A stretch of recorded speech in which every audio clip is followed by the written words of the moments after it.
Good morning, John Fugelsang. Hello, Stephers from the New York Bureau. How you feeling, white girl? I am much better, my friend. Thank you for your sweetness. Did you see I wrote a group email to all my friends about your superhero-dom? You were He very, jumped very into kind. the orchestra pit after me. He could have been And seriously injured. I want everyone to know, because there's been a lot of misconception about this. I didn't rescue Stephanie. By the time I landed, and it's an 8-foot drop, but I landed on my feet. By the time I landed, Stephanie was already on her own feet. So Mama recovered right away. No, And- you know the No, X-nay on that, which we're working on a lawsuit here, John. She was lying in agony. John, we were saying yesterday, Jim coined a new phrase for me. Because I am both athletic and spazzy. I am spasletic.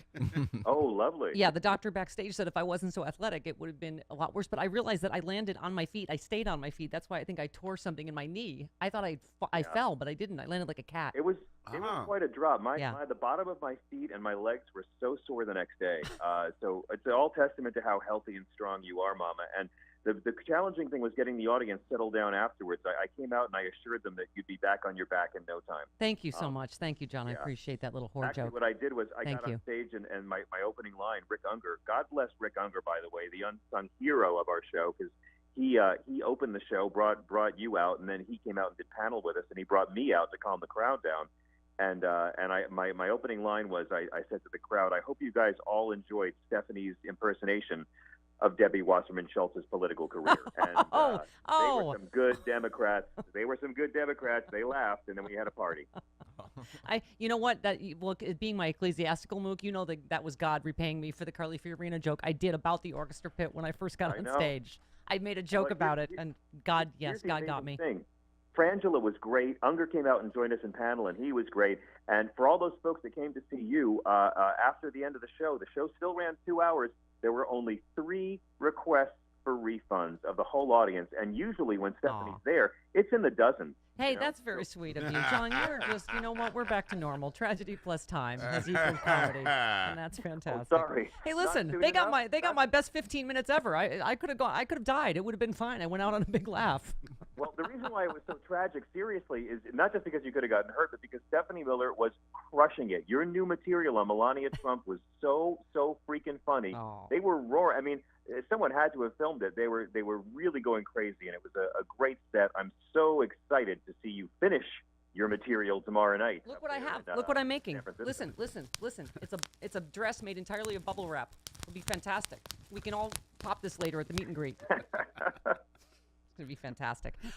So, John, anyway, thank you and Frangela. You were fantastic. It was fantastic. It was like the end of The Rose when she collapses and someone yells, "Get a doctor." It was very exciting. Anyway, so Great. San Francisco, you're on your way. Frangela's on their way to San Francisco, right? Yeah, well, I'm doing the final Page 6 TV right now, and then I do my Sirius XM show, and then I go to the wrap party, and then I'm on a flight late tonight to Okay. San Francisco, and I cannot wait to get back.